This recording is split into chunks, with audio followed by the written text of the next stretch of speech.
베드로전서 1장 3절과 4절 말씀, 하나님 우리에게 주신 말씀을 한 목소리로 함께 읽겠습니다. 우리 주 예수 그리스도의 아버지 하나님을 찬송하리로다.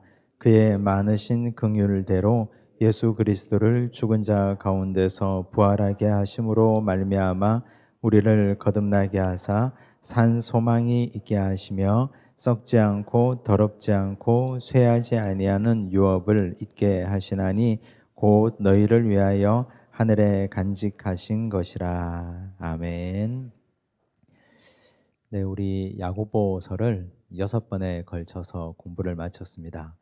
이제 오늘부터 시작해서 8번에 걸쳐서 베드로전서와 후서를 함께 공부하려고 합니다.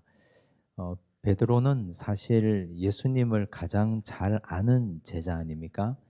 예수님도 그분을 잘 아시지만 베드로도 예수님을 가장 잘 알고 있다고 아마 자부할 겁니다.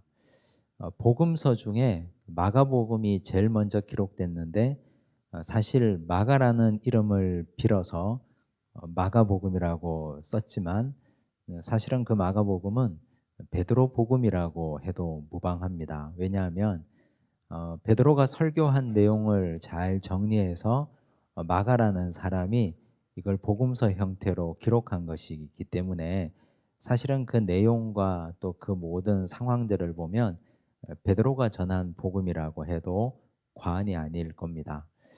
그런데 마가복음은 사실 예수님의 행적에 대한 이야기, 그 첫 번째 복음서로서의 가치가 있는 거고, 베드로전서 후서는 교회에 대한 말씀입니다. 흩어진 교회, 그 교회가 앞으로 어떻게 살아가야 할지, 그 교회에서 신앙생활하고 있는 성도들은 어떤 삶을 사는 게 좋을지, 우리가 지금 살아가는 이 시대도 종말의 시대이기 때문에 예수님의 초림과 재림 사이 그 시대를 우리가 살고 있지 않습니까? 그건 초대교회 성도들이나 지금 우리나 동일합니다. 그래서 이 베드로 전서와 후서는 예수님을 가장 잘 안다고 자부할 만한 예수님의 제자 베드로가 우리에게 종말의 시대를 어떻게 살아가야 할지를 들려주는 아주 유용한 말씀입니다. 그래서 이 말씀을 8번에 걸쳐서 공부하면서 이 시대를 살아가는 지혜를 함께 배우면 좋겠습니다. 먼저 1장의 주제를 산 소망을 가진 거룩한 백성 이렇게 잡았는데, 이 거룩이라는 말의 신약적인 의미를 조금 있다가 설명할 겁니다. 사실 베드로전서 1장은 우리가 알고 있는 원래 베드로의 모습과는 조금 낯선 모습입니다. 굉장히 성숙하고 굉장히 아주 이제는 믿음이 깊어진 그런 모습을 보입니다. 베드로가 예수님 따라다닐 때는 좌충우돌이었잖아요. 여기 한번 쳐봤고 저기 쳐봤고 예수님께 혼나기도 하고, 굉장히 다혈질이구나, 한 성격이구나, 뭐 이런 느낌이었는데, 근데 지금 이 베드로 전 후서를 읽어보면 그런 베드로는 다 사라지고 굉장히 깊이가 있고 성숙해진 모습, 그렇게 신앙에 철이 든 모습을 보여줍니다. 첫 번째 질문을 보겠습니다. 베드로는 누구에게 편지를 쓰고 있습니까? 1절 보시면 예수 그리스도의 사도 베드로는 본도, 갈라디아, 갑바도기아, 아시아와 비두니아에 흩어진 나그네. 여기서 우리는 베드로가 자기를 소개하는 걸 잘 보셔야 되는데, 베드로는 자기를 사도라고 표현했습니다. 예수 그리스도의 사도라고. 근데 야고보서를 공부했으니까 기억이 아마 나실 겁니다. 야고보는 자기를 어떻게 소개했습니까? 예수 그리스도의 종이라고 그랬습니다. 예수님의 친동생인데 자기를 가리켜 종이라고 그랬는데, 베드로는 자신을 사도라고 그랬습니다.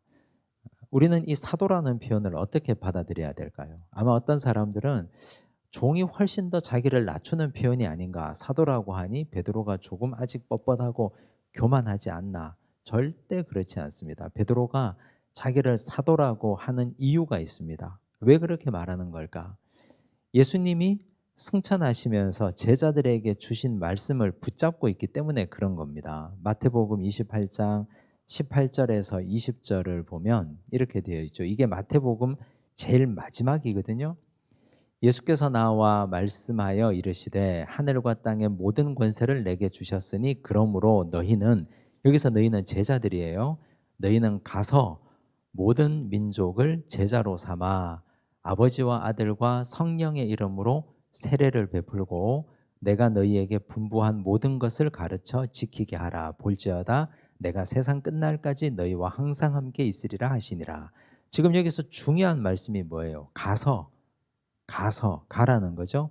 가서 제자 삼고 세례 베풀고 가르쳐 지키게 하라. 이게 사도거든요.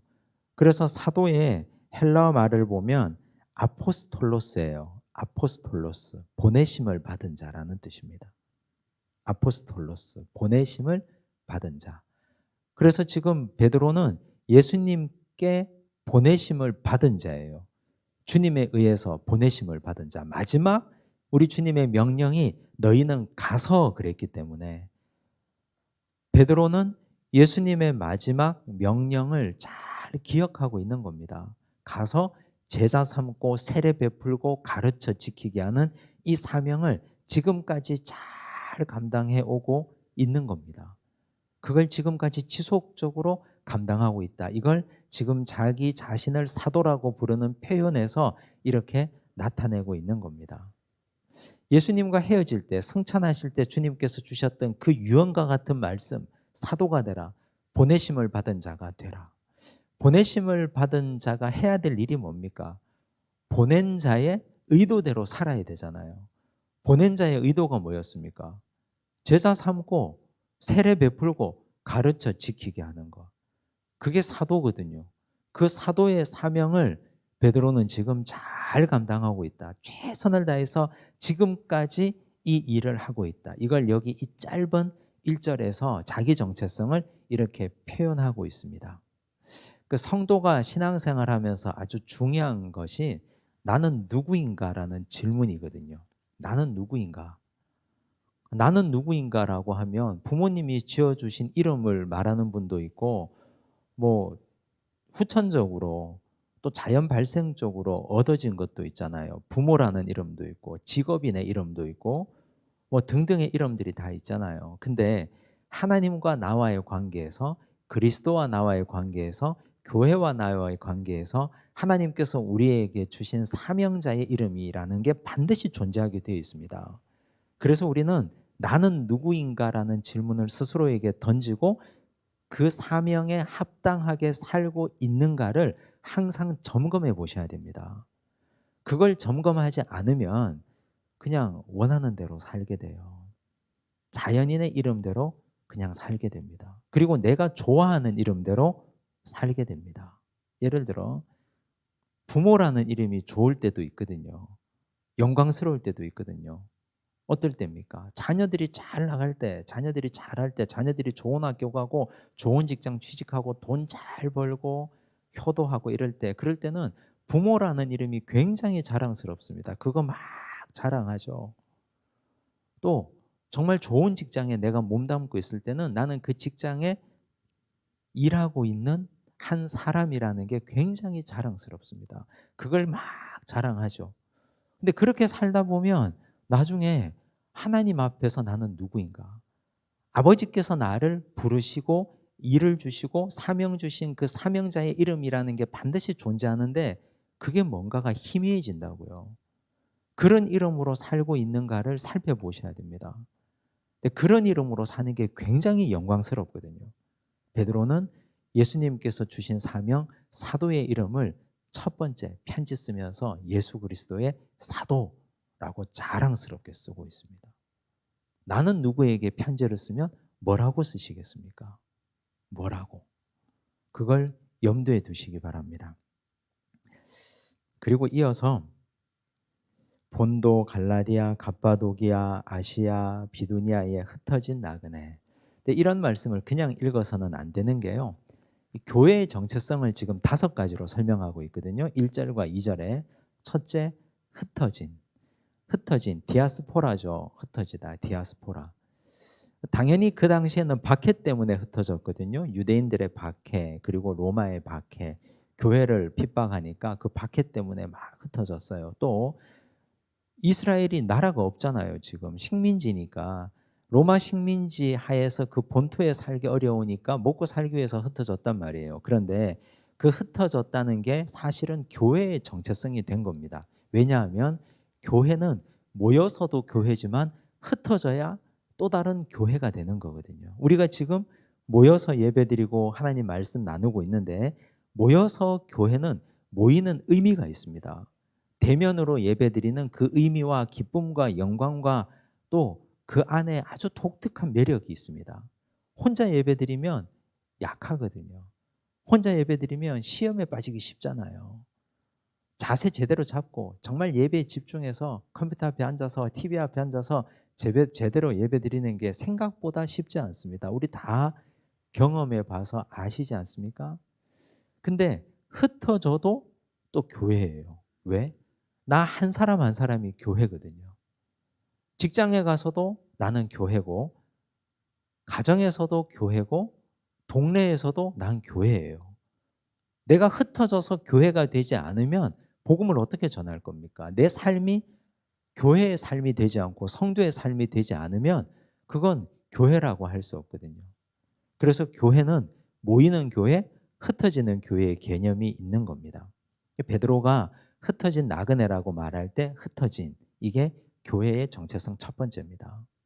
만약에 모여서만 교회라고 한다면 사탄은 겁을 내지 않습니다. 수만 명 교회, 모이면 뭐합니까? 모여서만 교회인데 자기들끼리만 큰 예배당 짓고 자기들끼리만 부어라 마시라 즐거워하고 우리끼리 이렇게 위세 드러내고 이렇게 많이 모이는 교회라고 자랑하고, 그러면 사탄은 겁을 하나도 내지 않거든요. 근데 그 많은 사람들이 흩어져서 한 사람 한 사람이 다 교회의 삶을 산다고 생각해 보십시오. 사탄이 얼마나 두렵겠습니까? 오늘 이 땅에 교회가 힘을 잃은 이유는 모이는 교회만 강조해서 그렇습니다. 흩어져서도 우리가 교회가 되어야 하는데 흩어져서 교회로서의 사명을 다하지 못하니까 힘이 없는 거예요. 세상의 권세에 그냥 발목 잡히고 넘어지고 자빠지고 힘이 없는 거죠. 흩어져도 교회여야 됩니다. 그래서 베드로는 흩어져서 너희들은 교회다. 비록 핍박이 있어도 너희는 거기에서 교회로서의 정체성을 잃어버리면 안 된다. 그걸 말하고 싶은 겁니다. 두 번째, 교회의 정체성 나그네. 히브리서 11장 8절과 9절 한번 봅시다. 함께 읽을게요. 믿음으로 아브라함은 부르심을 받았을 때에 순종하여 장래의 유업으로 받을 땅에 나아갈새 갈 바를 알지 못하고 나아갔으며, 믿음으로 그가 이방의 땅에 있는 것 같이 약속의 땅에 거류하여 동일한 약속을 유업으로 함께 받은 이삭 및 야곱과 더불어 장막에 거하였으니. 어디에 거했다 그랬어요? 장막에. 장막에. 좋은 벽돌집이 아니고 아브라함은 이삭, 야곱과 함께 장막에 거했다. 나그네가 베드로가 계속 얘기하는 거거든요. 지금 여기 1장 1절부터 시작해서 베드로 전후서의 나그네 이야기가 계속 반복적으로 자주 등장합니다. 교회의 정체성 두 번째는 나그네예요. 여러분, 나그네는 어때야 진짜 나그네입니까? 나그네가 짐이 많으면 나그네라 할 수 있습니까? 짐 많은데 그 질질 끌고 다니면서 나그네로서 제대로 살 수 있을까요? 나그네는 짐이 가벼워야 돼요. 보찜 하나 메고 그냥 이쪽 저쪽 다니면서 가볍게 다녀야 돼요. 짐이 많으면 나그네라 할 수 없습니다. 또 나그네는 외롭잖아요. 혼자 있으면. 친구가 있어야 돼요. 교제하는 사람, 같이 다니는 길동무가 있으면 나그네 삶이 덜 외롭죠. 같은 길을 가고 같은 방향을 걸어가는 친구가 있으면. 근데 또 나그네라고 해도 목적지가 있어야 돼요. 평생 목적지 없이 그냥 다니면 그건 나그네가 아니고 거지라고 부릅니다. 우리는. 나그네와 거지가 다른 건 목적지가 있느냐 없느냐예요. 히브리서 11장 13절 14절 봅시다. 함께 읽을게요. 이 사람들은 다 믿음을 따라 죽었으며 약속을 받지 못하였으되 그것들을 멀리서 보고 환영하며 또 땅에서는 외국인과 나그네임을 증언하였으니 그들이 이같이 말하는 것은 자기들이 본향 찾는 자임을 나타냄이라. 나그네란 말도 나오고 본향이라는 말이 나오죠. 본향은 진짜 고향이란 뜻이잖아요. 이 땅에서 우리는 나그네로 살지만 본향은 어디예요? 천국이잖아요. 그래서 이 교회가 나그네라는 건 굉장히 중요한 가치인데, 교회가 짐이 좀 가벼워야 돼요. 교회가 짐이 가벼워야 된다는 말은, 교회가 큰 건물 짓고 좋은 건물 짓고 이 땅에 너무너무 화려하게 교회를 지어 놓으면 그건 나그네 정신에 합당한 교회가 아니라는 뜻입니다. 모여서도 교회고 흩어져도 교회라 그랬잖아요. 나도 교회예요. 나도. 짐이 너무 많으면, 이 땅에 세워놓고 이 땅에 뿌려놓고 이 땅에 만들어놓고 세워놓은 게 너무 많으면 아까워서 어떻게 천국 가요? 그거 어떻게 질질 끌고 돌아다닙니까? 하나님이 떠나라 하면 그냥 가볍게 놓고 떠날 수 있어야 되는데 그게 쉽지 않다는 말이에요. 나그네는 짐이 가벼워야 됩니다. 또 나그네가 친구가 있어야 된다 그랬잖아요. 같이 같은 길 걸어가는 길동무, 성도의 교제가 아주 중요해요. 같은 방향을 가지고 함께 믿음 생활할 때 마음을 나눌 수 있는 친구들, 영적인 동무들, 교제할 수 있는 분들, 단 몇 분이라도 내 이 답답한 마음을 하나님께도 토로하지만 아주 가까운 분들에게도 마음을 나눌 수 있는 친구분, 그런 분들이 몇 분 있으면 너무너무 좋죠. 그리고 거지가 되지 않으려면 본향, 천국 향해 가는 나그네여야 한다고 했잖아요. 우리의 목적지는 천국이 되어야 됩니다. 그래서 교회는 항상 천국을 지향하는 공동체예요. 그래서 교회는 가볍게 교제하고 천국을 지향하고, 그 얘기를 나그네라고 표현한 겁니다. 그러면 이런 나그네 정신에 보면 우리 교회가 합당한 교회 공동체의 삶을 살고 있는가? 또 우리는 개인으로서, 흩어진 교회로서 우리는 나그네로서의 삶을 살고 있는가? 이걸 한번 점검해 봐야 되겠죠. 제대로 한번 살펴보시고 점검해 보셔야 됩니다. 2절 보시면요. 곧 하나님 아버지의 미리 아심을 따라 성령이 거룩하게 하심으로 순종함과 예수 그리스도의 피뿌림을 얻기 위하여 택하심을 받은 자들에게 편지하노니 은혜와 평강이 너희에게 더욱 많을지어다. 세 가지가 또 나오는데요. 세 번째는 하나님 아버지의 미리 아심을 따라. 이게 또 다른 교회 정체성이에요. 하나님 아버지의 미리 아심을 따라. 여러분 자신이 지금 우리 교회에서 신앙생활을 할 줄 알고 계셨어요? 10살 때? 저는 10년 전만 해도 제가 이 자리에 서 있을 줄 꿈에도 몰랐습니다. 상상도 못했습니다. 상상도. 근데 지금 여기 서 있잖아요. 하나님은 다 알고 계셨겠죠. 그래서 이걸 우리는 신비라고 부르는 거예요. 내가 여기 이 자리에 있을 줄 상상도 못했는데 하나님 아버지의 미리 아심을 따라 우리가 이 자리에 있는 거예요. 내가 원해서, 내가 손들어서 이 자리에 내 발로 걸어와서 있는 게 아니라, 우리가 성도 된 것도, 하나님의 공동체 일원이 된 것도, 지역교회의 성도가 된 것도 하나님께서 우리를 불러주셔서 아주 거룩하고 신비로운 하나님의 신비로 말미암아 우리가 이 자리에 있게 된 거예요. 그래서 성도들끼리는 넌 왜 우리 교회에 왔냐, 너 같은 게. 이런 생각조차 하셔도 안 돼요. 왜냐하면 그건 하나님의 신비를 부정하는 것이기 때문에. 때로는 힘들게 하는 분도 있죠, 사실은. 공동체에서. 저분 때문에 나 참 힘들다. 근데 그것도 신비해요. 왜? 참 저분이 하고 많은 교회 중에 저 옆 교회 안 가시고 우리 교회에 오시게 된 건 너무너무 신비로운 일이거든요. 하나님 정말 신비롭습니다. 놀랍습니다, 하나님. 하나님 이름을 찬양하셔야 돼요. 이건 말로 설명할 수 없는 거거든요. 하나님 아버지의 미리 아심으로 말미암아. 잘 생각해 보면 그분의 그 별난 모습 때문에 내가 좀 연단되고 있잖아요. 내가 좀 깎여가고 있는 건 사실이잖아요, 사실. 그렇게 따져보면 모든 게 하나님 아버지의 미리 아심을 따라 우리가 다 공동체가 되어 있는 거예요. 그러면 화날 일도 별로 없고 열받을 일도 별로 없고 그냥 감사한 일만 생기는 거죠.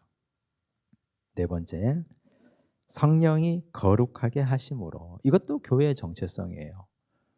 거룩하게 하는 건 내가 거룩해진 게 아니고 성령이 나를 거룩하게 하는 거거든요. 너 왜 그렇게 세속적이니? 넌 왜 그렇게 세상적이야?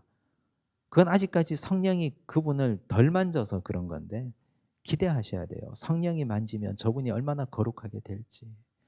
성령이 그분을 뒤흔들어 놓으면 저분이 얼마나 위대한 성도가 될지를 우린 기대하셔야 됩니다.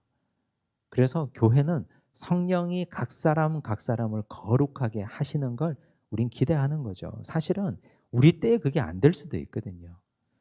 우리가 건강할 때 저 사람이 거룩해지는 걸 내가 못 볼 수도 있거든요. 왜냐하면 성령이 하시는 거니까. 내가 저 인간 버릇을 고쳐놓고야 말겠다. 절대 안 됩니다. 그건 힘으로도 안 되고 능으로도 안 되고 그냥 성령이 하시는 거예요. 그냥 그 때를 기다리고 우린 그저 씨를 뿌리고 열심히 기도할 뿐인 거죠. 다섯 번째, 순종함과 예수 그리스도의 피뿌림을 얻기 위하여 택하심을 받은 자들. 이거 수동태잖아요. 그죠? 택한 자들이 아니라 교회를 내가 택한 게 아니라 택하심을 받은 거예요, 우리가. 근데 사람들은요, 그렇게 생각해요. 내가 이 교회를 택했다고. 천만의 말씀이에요. 하나님이 나를 택하셔서 여기 보낸 거예요. 그건 하나님의 거룩한 신비라니까요. 교회 정체성은 바로 그런 겁니다. 그래서 이 다섯 가지를 1절과 2절에서 베드로가 설명하고 있습니다. 흩어졌고 나그네고 하나님이 미리 아셨고 성령이 거룩하게 하셨고 택하셨고. 이게 교회예요. 다 나에게 적용되죠. 그죠? 이걸 잘 기억하면 교회는 이런 거로구나. 사도 베드로가 교회를 정의할 때 이런 식으로 정의하고 있습니다. 이제 본격적으로 성도들에게 나타난 하나님의 긍휼을 설명해 보십시오. 그랬어요. 우리 주 예수 그리스도의 하나님 아버지를 찬송하리로다. 하나님 찬송한다 그랬어요. 왜 찬송하느냐? 그의 많으신 긍휼대로. 그분이 긍휼하셨기 때문에 찬송한다 그랬어요. 그분의 긍휼이 뭐냐? 우리는 하나님의 긍휼을 어떻게 생각해요? 우리는 하나님의 긍휼하시다. 이 말씀 안 보고 보지 말고 그냥 하나님이 나에게 긍휼하다. 내 기도 들어주면 긍휼하신 하나님이라고 생각하잖아요. 내 기도 들어주면. 우린 기도 어떻게 합니까? 아주 폼나게 기도합니까? 하나님 돈 좀 주세요. 이런 기도도 하고 하나님 저 인간 미워 죽겠는데 가다가 확 그냥 뭐 이런 기도도 하고. 근데 그런 기도 들어주면 하나님 긍휼하시다. 근데 그게 아니에요. 베드로는 조금 수준 있는 얘기를 하고 있는데 보세요. 예수 그리스도를 죽은 자 가운데서 부활하게 하심으로 말미암아 우리를 거듭나게 하사 산 소망이 있게 하시며. 우리를 거듭나게 하신 게 하나님의 긍휼이라 그랬어요. 그걸 산 소망이라고 표현했어요. 죽은 소망이 아니에요. 죽은 소망이 아니고 살아있는 소망. 소망은 엘피스거든요. 살아있는 소망. 썩지 않고 더럽지 않고 쇠하지 아니하는 유업. 세상 유업은 반대죠. 썩고 쇠하고 더러워지는 거죠. 근데 하나님 나라의 유업인 산 소망은 썩지 않고 더럽지 않고 쇠하지 않아요. 이게 뭐예요? 천국이죠. 천국. 이게 긍휼이란 말이에요. 즉 하나님이 우리에게 긍휼하신 이유는 우리에게 산 소망을 갖게 하셨는데 그 소망은 천국 소망이다. 그래서 교회는 성도들에게 천국 소망을 계속 이야기해 줘야 되는 거예요. 그게 교회가 세상과 다른 점입니다. 세상은 돈 버는 방법을 알려주죠. 세상은 출세하는 방법을 알려주죠. 세상은 인간관계에서 승리하는 방법을 알려주죠. 남들보다 더 잘 나가는 방법을 알려주죠. 근데 그건 다 썩고 쇠하고 더러운 것들이에요. 왜? 왜 더러운 거냐? 남들보다 잘 나가려면 남들을 좀 짓밟고 올라가야 되는 처세술도 가르치고 배워야 되잖아요. 물질이라는 게 깨끗한 물질만 있습니까? 거기에 때 묻은 물질도 있지 않습니까? 그런데 요즘은 교회가 오히려 산 소망이 아니라 죽은 소망을 가리켜요. 산 소망이 아니라 모두 부자 될지어다 이러면 막 아멘 하고 막 난리가 나고. 아유, 민망해서 어떻게 앉아 있어요, 그런데? 수능 기도회가 이제 다가오는데 여기 있는 아이들 다 대학 합격할지어다. 아우, 부끄러워서 그런 말도 하는 것도 부끄럽고 거기서 아멘하고 앉아 있는 것도 민망하고 공부 잘하는 놈 합격하는 거고 못한 놈 떨어지는 거지 뭐. 그게 하나님 나라의 원리 아니에요? 그저 부모가 기도하는 것은 애들 좀 긴장하지 않고 떨지 않고 자기 실력대로 최선을 다해서 공부한 거 그 자리에서 실력 발휘 잘 하라고. 뭐 그렇게 기도하는 거죠. 남의 거 뺏겼어도 들키지 않게 기도하고. 이게 무슨 저 그렇게 기도하는 분도 봤거든요, 사실. 자, 그건 죽은 소망이에요. 죽은 소망. 산 소망은 썩지 않고 더럽지 않고 쇠하지 않은 천국 소망이에요. 그러니까 하나님 나라의 가치는 세상의 가치와 다르게 고귀해야 되잖아요. 적어도. 우리가 하나님 나라의 가치를 흐려서 되겠습니까? 야, 교회 와봐. 돈 벌 거야. 이런 식으로 싸구려 복음을 전해서 되겠습니까? 그건 복음이라고 말할 수도 없잖아요. 하나님 나라의 소망은 산 소망이고 살아있는 유업이에요. 적어도 세상의 가치와는 구별되는 것. 교회는 적어도 그런 걸 가르쳐서는 안 돼요. 교회는 하나님 나라의 고결한 가치들을 가르치는 거죠. 자, 36쪽을 보시면요. 고난 가운데 있는 성도에게 가장 필요한 것이 무엇입니까? 뭘까요? 고난 가운데 있는 성도에게.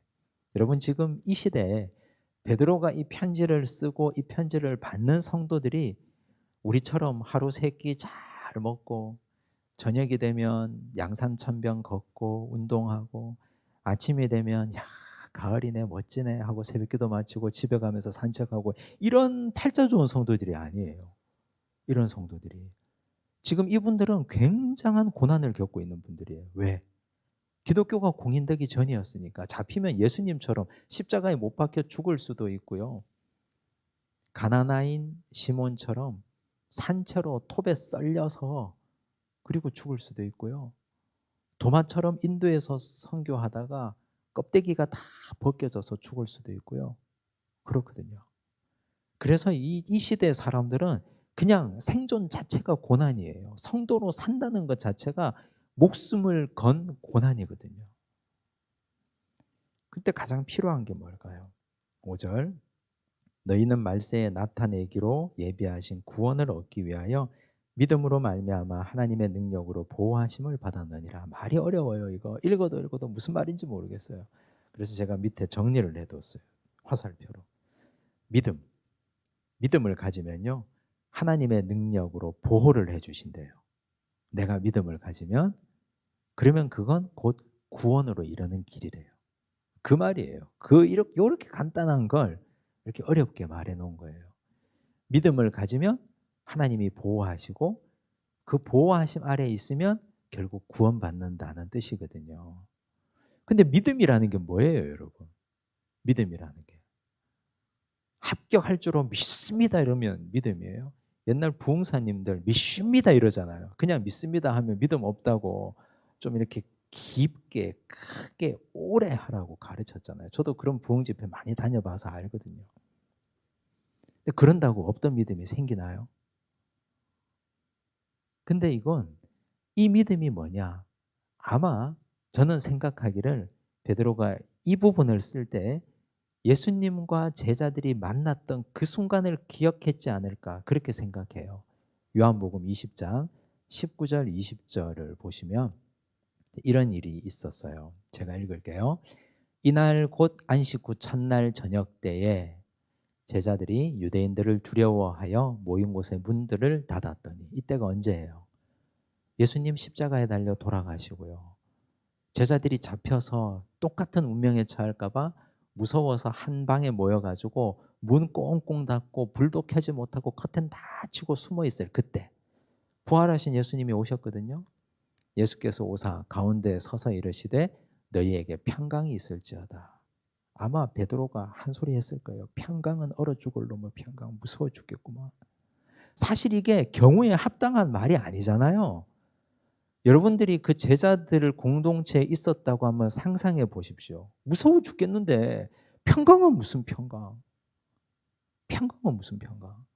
그냥 그 자리에서 순간이동 딱 시켜가지고 제자들 다 데리고 구름 태워가지고 올라가 버리면 평강이 있죠. 근데 너희에게 평강이 있을지어다. 평강은 무슨 평강이에요? 하나도 평강하지 않은데, 돈이 없어 죽을 맛인데, 지금 당장 이거 막지 못하면 부도 날 판인데, 근데 예수님이 내 마음에 오셔서 이 순간 딱 찾아오셔가지고 빚쟁이들 막 찾아오는데 문 닫았고 커튼 닫히고 불도 못 켜고 있는데 예수님이 오셔서 너희에게 평강이 있을지어다.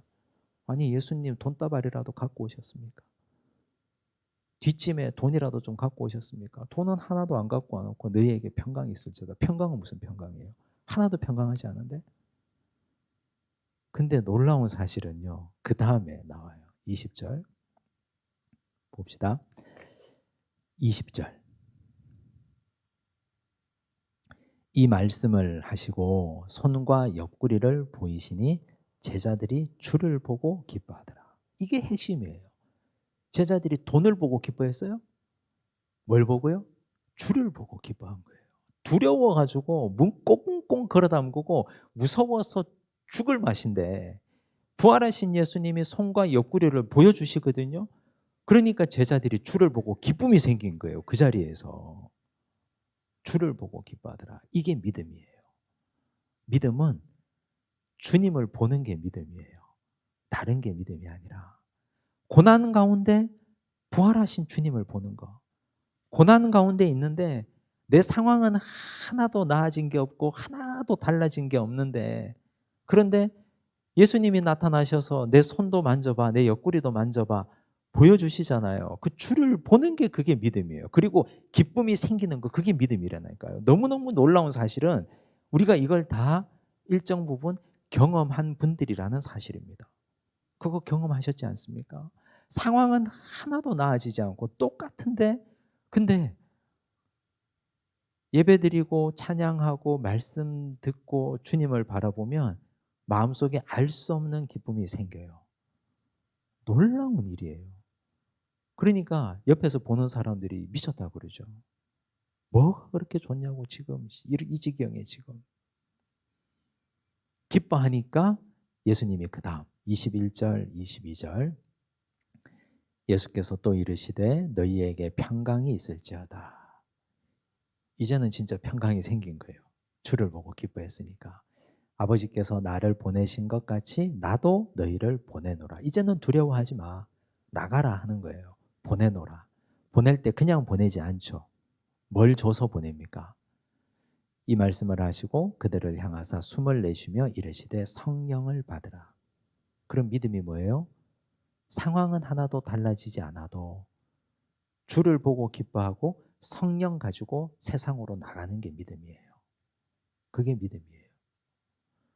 우리는 내 주먹을 믿는 사람도 있고 돈을 믿는 사람도 있고 하나님 돈 주실 줄 믿습니다 하는 게 진짜 믿음이라고 생각하는 사람도 있어요. 이때까지 이 문제 해결해 주실 줄로 믿습니다 하면 그게 진짜 큰 믿음이라고 생각하는 사람도 있어요. 근데 그게 진짜 믿음이 아니에요. 진짜 믿음은 그런 상황에서도 주를 보고 기뻐하고 용기 내고 성령 충만해서 당당하게 세상으로 가는 거예요. 그게 믿음이라고요. 숨지 말고. 베드로가 지금 흩어져 있는 이들에게 말하고 싶은 게 바로 이겁니다. 너희들 지금 고난당하고 핍박당하는 거 내가 다 알아. 그런데 숨지 마. 옛날에 우리도 그런 경험이 있는데 예수님이 부활하시고 나타나셔서 손과 옆구리를 보여주시고 두려워하지 말라고 말씀하셨는데 너희도 두려워하지 마라. 주를 보고 기뻐하고 성령 충만해서 세상으로 당당하게 나가라. 그 말씀을 하는 겁니다. 그 얘기예요. 고난 중에 있는 성도가 기뻐할 수 있는 이유가 뭘까? 이제 지금 제가 드린 말씀을 한번 생각하면서 6절부터 보세요.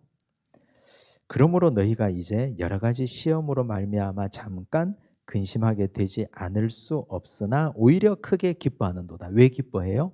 부활하신 예수님을 믿으니까. 여러 가지 시험이 와서 근심이 되죠. 그런데 부활하신 예수님의 못자국과 허리에 창자국을 보니까 주를 보고 기쁨이 생기는 거예요. 세상을 보면 기쁨이 없으나 주를 보면 기쁨이 생기는 거예요. 그래서 지금 이 기쁨 얘기를 베드로가 들려주고 있는 거죠. 너희 믿음의 확실함은, 이 믿음의 확실함이 뭡니까? 이 믿음의 확실함은 주를 보니까 믿음이 확실한 거죠. 불로 연단하여도 없어질 금보다 더 귀하여 예수 그리스도께서 나타나실 때 칭찬과 영광과 존귀를 얻게 할 것이니라. 이 믿음 가지고 있으면 칭찬받는 믿음이라는 뜻이에요. 여러분, 이 믿음 갖고 계셔서 다 칭찬받기 바랍니다. 이 믿음 갖고 있어야 칭찬받아요. 이 믿음 가지고 있어야, 이 믿음은 불로 연단하여도 없어지지 않거든요. 영원히 우리에게 살아남는 믿음이거든요. 그래야 우리가 칭찬받죠. 9절, 믿음의 결국은 텔로스, 목적지, 종착지라는 뜻인데요. 이 믿음의 목적지가 뭡니까? 결국 영혼의 구원이에요. 영혼의 구원. 우리는 믿음을 가지는 이유가 내 영혼이 구원받으려고 믿음을 가지는 거예요. 그래서 교회는요, 성도들의 믿음을 세우기 위한 모든 행위를 하는 곳이 교회입니다. 아까 믿음이 뭐라 그랬어요? 어떤 상황에도 불구하고 주를 보고 기뻐하게끔 하는 거. 그게 믿음이죠. 그리고 어떤 상황에도 불구하고 성령 충만해서 세상으로 내보내는 거. 그걸 교회가 해드리는 거예요. 교회가 금요 성령 집회 해가지고 오늘 돈벼락이 여러분들에게 떨어지십시오. 이런 게 교회가 할 일이 아니라고요. 교회는 성도들의 믿음을 세워주고 성경 공부를 통해서, 봉사를 통해서, 하나님 나라의 말씀을 통해서, 예배를 통해서, 각종 여러 가지 성도들의 교제를 통해서 믿음을 세우는 게 교회가 해야 되는 일입니다. 그게 교회가 지향해야 될 목적이에요. 하나님 바라보게 하는 것, 주님 바라보게 하는 것. 근데 이게 여러분들이 신앙생활 하다가 이게 좀 잘못돼 간다라고 느낄 때는요, 우리는 영적으로 깨어 있어야 되는데 교회가 잘못되어 간다는 걸 알고 계셔야 되거든요. 언제 잘못되어 가느냐? 믿음은 하나님을 바라보게 하고 주님을 바라보고 기뻐하게 하는 건데, 사람을 자꾸 바라보게 하는 느낌이 보이면 그건 잘못되어 가는 거예요. 교회가 잘못되어 가는 거라고요. 사람을 바라보게 하는 것.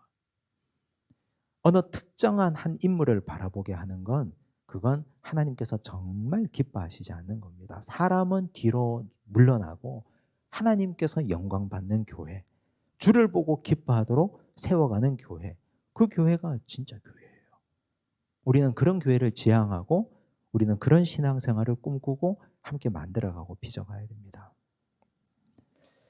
자, 그 다음 구원을 연구하고 전한 선지자들은 어떤 사람들인가?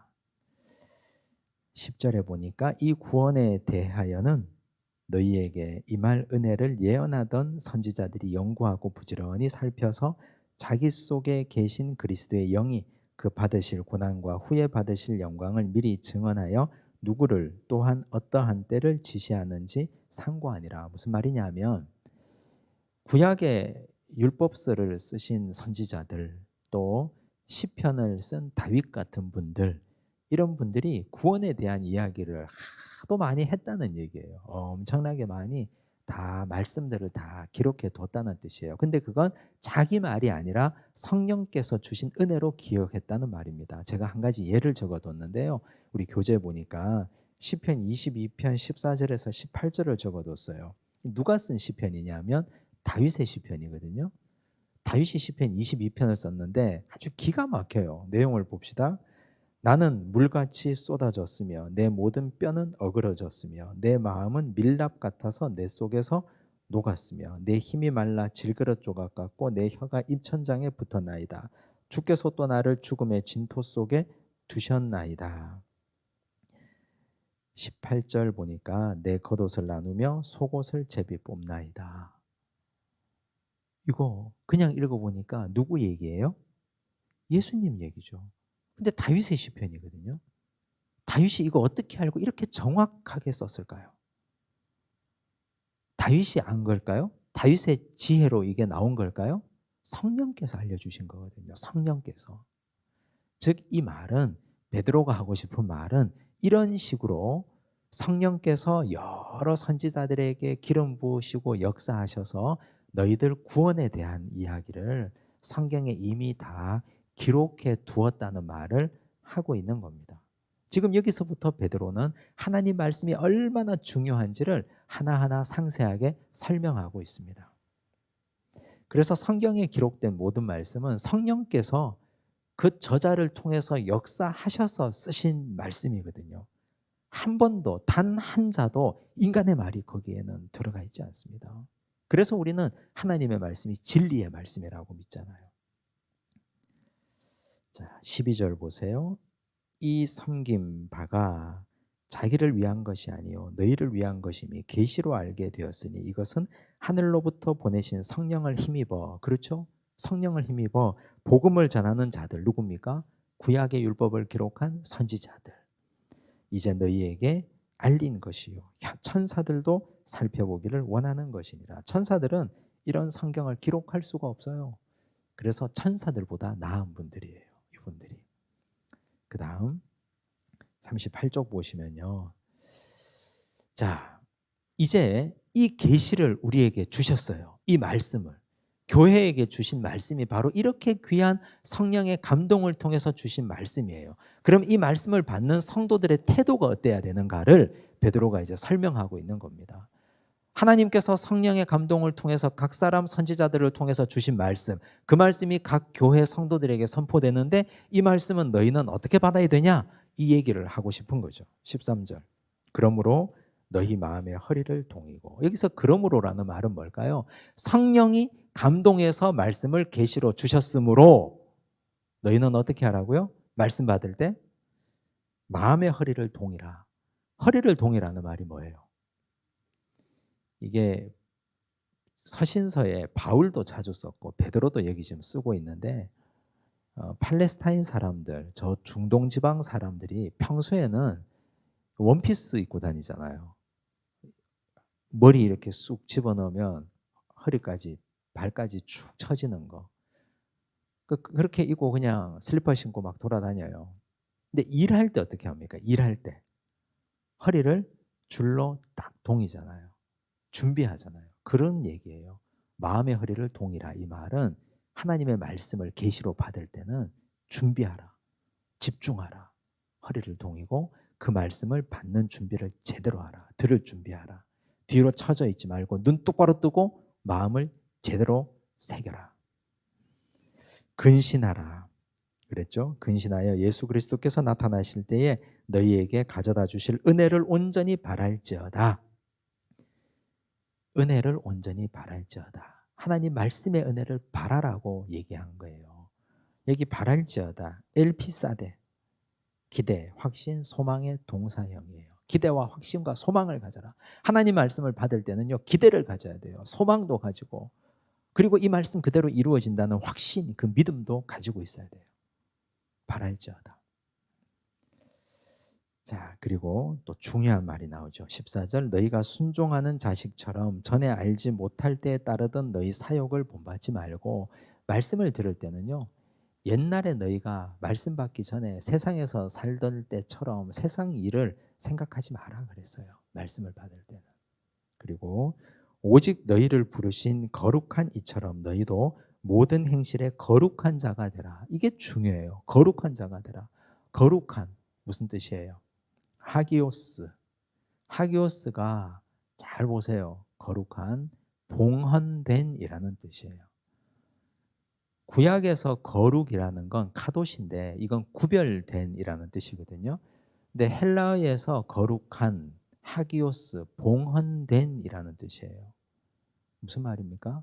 하나님 말씀을 받는 자는, 계시의 말씀을 받는 자는 봉헌된 마음으로 계시의 말씀을 받으라. 봉헌이 뭡니까, 여러분? 헌금을 드리는 걸 봉헌이라고 그러잖아요. 받들어서 드리는 거. 그러면 우리 주머니에서 하나님께 헌금을 구별해서 드렸어요. 하나님께 드렸는데 그거 취소해요. 다시 돌려주세요. 그럴 수 있어요, 없어요? 그러면 돼요, 안 돼요? 그런 사람 저도 보긴 봤는데, 근데 안 되는 거잖아요. 하나님께 드린 건데 다시 이거 무효예요? 아니에요. 다시 돌려주세요. 안 되잖아요. 그거는. 자, 이 말은 네가 하나님의 말씀을 받을 때는 하나님께 드린 바 되라는 뜻이에요. 무슨 말이에요? 순종을 각오하라는 뜻입니다. 말씀이 너를 지배하고 말씀이 너를 인도하고 말씀이 너를 이끄는 대로 갈 각오를 하라. 너는 말씀을 듣는 자는 봉헌된 자다라는 뜻입니다. 네 것이 아니라는 말이에요. 너의 마음이나 너의 생각이나 너의 몸이 너의 것이 아니고 너는 이미 드려진 자다. 거룩한 자다. 그러니 말씀 듣고 나면 너는 너의 몸이 아니라는 말입니다. 이게 얼마나 무서운 말씀이에요. 내가 말씀을 받았어요. 별로 듣고 싶지 않은 말씀을 받았어요. 근데 그 말씀대로 하라는 뜻이잖아요. 굉장히 강력한 말씀입니다. 굉장히 강력한 말씀이에요. 근데 우리는 어떻게 합니까? 하나님 말씀 듣고 취사 선택하잖아요. 좋은 거 취하고 아닌 거 버리고 잊어버리고 딱딱딱 정리해서 이건 내 거, 이건 남의 거. 이건 내 남편이 좀 드려야 될 거, 이건 우리 집 애가 좀 드려야 될 거, 이건 김집사가 드려야 될 거, 이건 나는 아니고. 이렇게 우리가 말씀을 취사 선택하잖아요. 근데 그렇게 하면 안 된다는 뜻이에요.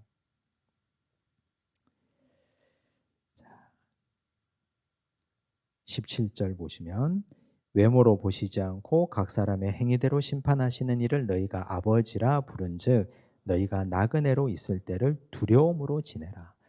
나그네 아까 말씀드렸죠. 짐이 가벼워야 되고 동행자가 좀 있으면 좋고 본향이 있어야 되고 본향 없으면 거지라 그랬어요.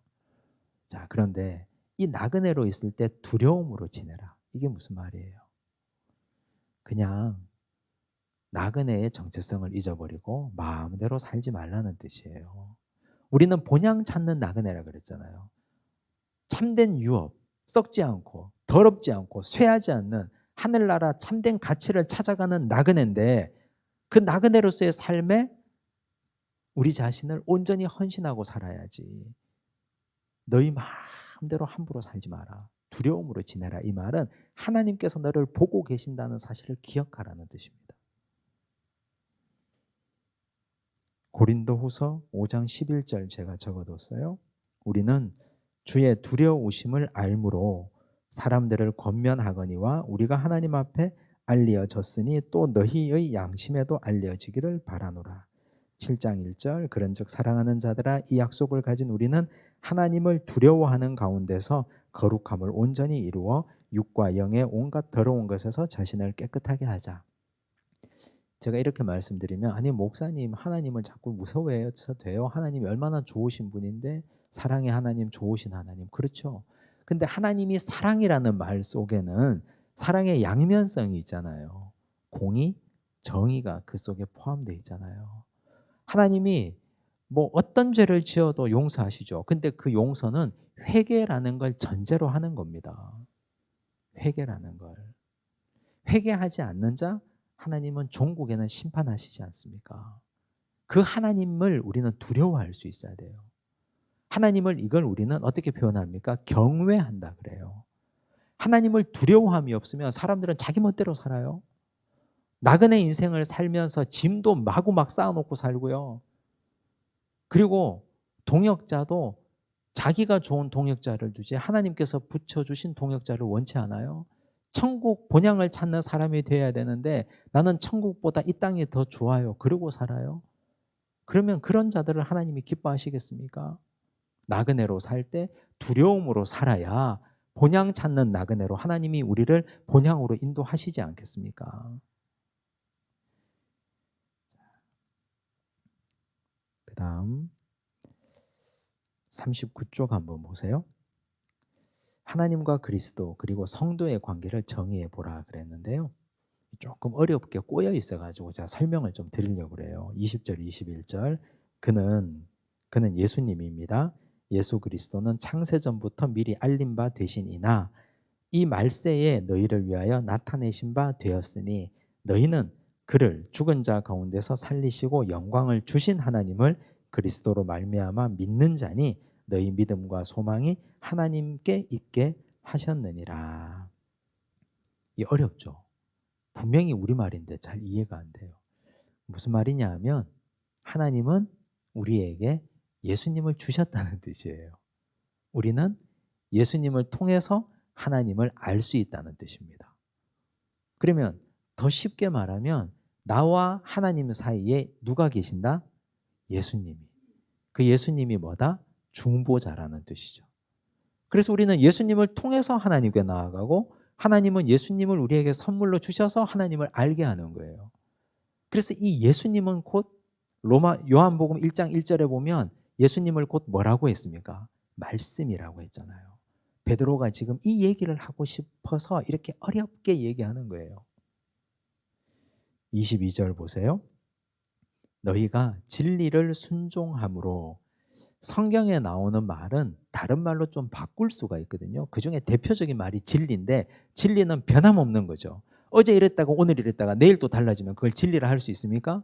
아니죠. 영원토록 변함없는 게 진리잖아요. 그러면 세상에 영원토록 변함없는 진리가 뭡니까? 말씀이죠. 그래서 진리는 곧 말씀이에요. 성경에서 진리라고 하면 말씀, 말씀은 곧 진리. 이렇게 서로 바꾸어 쓸 수 있거든요. 이 말은 너희가 말씀에 순종함으로 너희 영혼을 깨끗하게 하여 거짓이 없이 형제를 사랑하게 이르렀으니 마음으로 뜨겁게 서로 사랑하라. 사랑은 그 시작이 어디에서부터 시작된다고요? 말씀에 순종함으로. 참 신기하죠. 여러분, 나는 사랑이 없다. 그 말은요, 내가 말씀에 순종하지 않는다는 말과 똑같은 거예요. 하나님 말씀을 사랑하고 그 말씀에 순종해 보십시오. 말씀을 생명처럼 여겨 보십시오. 옛적 선지자들이 성령으로 주신 그 말씀을 부여잡고 내가 말씀을 통해서 하나님께 나가고 하나님은 말씀을 통해서 그리스도를 알게 한다는 사실을 깨닫고 말씀을 깊이 연구하고 말씀 앞에 서 보십시오. 그러면 당연히 내가 형제를 뜨겁게 사랑하는 마음이 생기죠. 교회를 사랑하는 마음도 생기고 저 죽어가는 불쌍한 영혼들을 위해서 눈물 흘려 기도하게 되죠. 당연히 말씀을 사랑하면. 결론입니다. 이제 23절 너희가 거듭난 것은 썩어질 씨로 된 것이 아니요 썩지 아니할 씨로 된 것이니. 썩지 아니할 씨가 뭐예요? 하나님의 말씀이에요. 살아있고 항상 있는 하나님의 말씀으로 되었느니라. 거듭남은 곧 뭐로? 말씀으로. 그러므로 모든 육체는 풀과 같고 그 모든 영광은 풀의 꽃과 같으니 풀은 마르고 꽃은 떨어지되 오직 주의 말씀은 세세토록 있도다 하였으니 너희에게 전한 복음이 곧 이 말씀이니라. 저는 이게 너무너무 놀라운 말씀이에요. 왜? 베드로가 기록했기 때문에. 여러분, 베드로가 누구예요?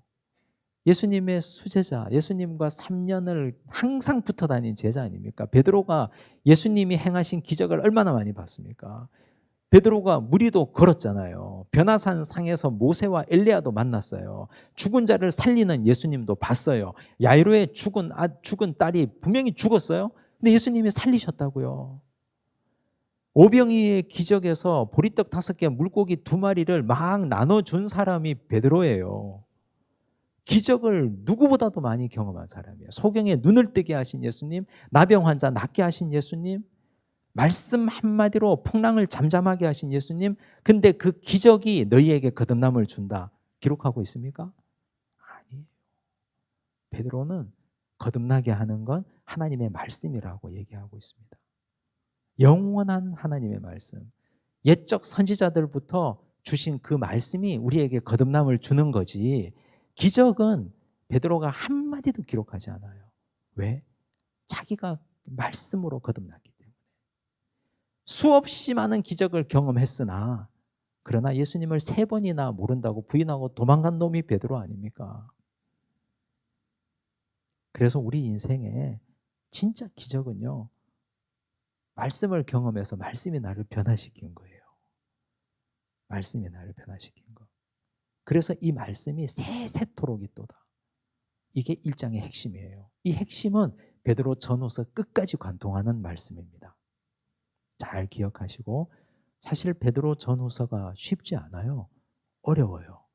한 번 더 읽어보고 숙지하시고 살펴보고 오시면 좋겠습니다. 기도하겠습니다.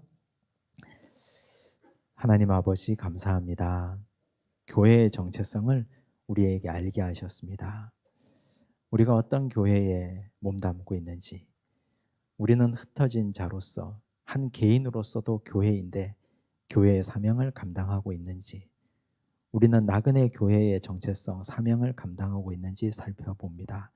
아버지 도와주시고 하나님께서 기뻐하시는 거룩한 산 소망의 교회 되게 하옵시고, 썩지 않고 더럽지 않고 쇠하지 않는 영원한 하나님의 유업을 사모하는 정말 진리 위에 서 있는 교회 되게 하옵소서. 고난 가운데 있는 성도들을 위로하신 하나님 감사합니다. 고난 가운데 상황을 보지 않고 주를 보고 기뻐했던 제자들처럼 베드로가 주신 이 말씀도 우리가 기억하고, 우리도 현장 가운데 고난 가운데 어려움 가운데 처해 있으나 우리의 상황이 나아지지 않아도 주를 보고 기뻐하며 주를 보고 용기 내고 성령 받아서 세상 가운데로 용기 있게 나아가도록 축복하여 주시옵소서.